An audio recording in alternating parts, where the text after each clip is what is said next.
आजमगढ़ छीनने के बाद भाजपा की नजर अब मैनपुरी पर। नेताजी मुलायम सिंह यादव की कर्मस्थली में भी सपा को हराने की कोशिश करेंगे योगी। मिशन 2024 के लिए भाजपा देख रही बड़ा सपना, क्या मुलायम छोड़ेंगे मैनपुरी की सीट?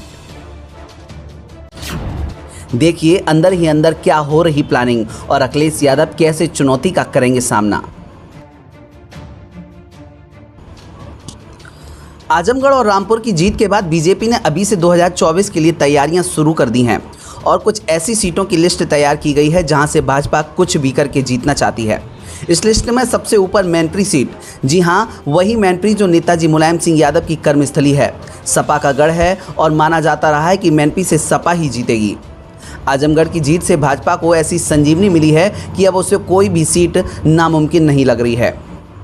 आइए आपको बताते हैं कि भाजपा के अंदर क्या प्लानिंग मैनपुरी को लेकर चल रही है और योगी के लिए मैनपुरी में सपा के आगे चुनौती पेश करना कितना मुश्किल होगा। आप खबर को अंत तक जरूर देखते रहिए और कमेंट करके बताइए कि क्या भाजपा कभी भी मैनपुरी को सपा से छीन पाएगी। वैसे तो भाजपा उत्तर प्रदेश की उन सभी 14 सीटों पर है जिन पर फिलहाल गैर बीजेपी दलों का कब्जा है। आजमगढ़ और रामपुर की जीत ने बीजेपी के हौसलों को नई उड़ान दी है। इस जीत के बाद मुख्यमंत्री योगी आदित्यनाथ ने कहा था कि 2024 में प्रदेश की लोकसभा की सभी 80 सीटें जीतेंगे। पार्टी इस दावे को सच में बदलना चाहती है। मैनपुरी और रायबरेली जैसी प्रतिष्ठित सीटों के लिए बीजेपी ने केंद्र के 4 मंत्रियों नरेंद्र सिंह तोमर, अश्विनी वैष्णव, जितेंद्र सिंह और अन्नपूर्णा सिंह को ध्यान और समय देने की जिम्मेदारी सौंपी है। विपक्ष की मौजूदा 14 सीटों में बसपा के खाते में 10, सपा के 3 और कांग्रेस के पास इकलौती रायबरेली सीट है। 2024 में मैनपुरी के रण का ज़्यादा महत्व माना जा रहा है।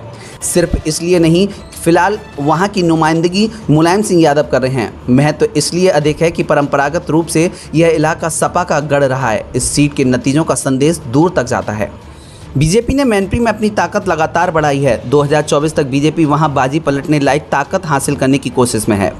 विधानसभा चुनाव में अखिलेश यादव ने मैनपुरी की करहल सीट से ही ताल ठोकी थी। बड़े अंतर से इस पर जीत भी दर्ज की। जिले की 4 में करहल सहित 2 पर सपा और 2 अन्य विधानसभा सीटों पर इस चुनाव में बीजेपी ने जीत दर्ज की थी। मैनपुरी में चाचा शिवपाल सिंह यादव का खास प्रभाव है और मैनपुरी लोकसभा क्षेत्र में ही जसवंत नगर विधानसभा लगती है। ऐसे में अगर शिवपाल ने बगावत की तो भाजपा को सीधा फायदा मिल सकता है। 2019 में मैनपुरी में मुलायम सिंह यादव को मिले 5,24,926 वोटों की तुलना में बीजेपी के प्रेम सिंह साक्य को 4,30,537 वोट हासिल हुए थे। फिलहाल मुलायम सिंह यादव वृद्धावस्था से जुड़ी समस्याओं से जूझ रहे हैं।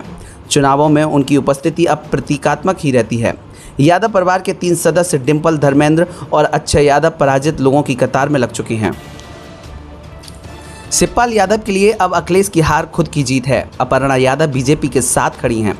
बेशक पार्टी पर कब्जे की लड़ाई में अखिलेश यादव ने पिता मुलायम सिंह यादव को पराजित किया, लेकिन आज भी अखिलेश की राजनीतिक पूंजी पिता की विरासत और उनके द्वारा तैयार वोट बैंक है। इस वोट बैंक के जरिए 2014 और 2019 के लोकसभा और 2017 और 2022 के विधानसभा चुनाव की हार के बाद भी अखिलेश उत्तर प्रदेश के बीजेपी मुख्य प्रतिद्वंदी बने हुए हैं। रामपुर और आजमगढ़ के उपचुनाव की हार ने इस वोट बैंक में भी बिखराव के संदेश दिए हैं। मैनपुरी में अपने बढ़ते वोट बैंक और यादव परिवार में बिखराव को भाजपा अपने लिए संभावनाओं के तौर पर देख रही है। हालांकि सूत्र बताते हैं कि अगर मुलायम सिंह यादव खुद 2024 का चुनाव लड़ते हैं तो बीजेपी मैनपुरी पर मेहनत करना छोड़ सकती है और ये सीट नेताजी के लिए आसान कर सकती है। लेकिन अगर यादव परिवार को कोई और सदस्य मैदान में आता है तो भाजपा हर कीमत पर यह सीट जीतने की कोशिश करेगी। अब 2024 को लेकर भाजपा की रणनीति सामने आने के बाद सपा की ओर से क्या तैयारियां की जाती हैं, उस पर सभी की निगाहें टिकी हैं। ब्यूरो रिपोर्ट, मीडिया हलचल।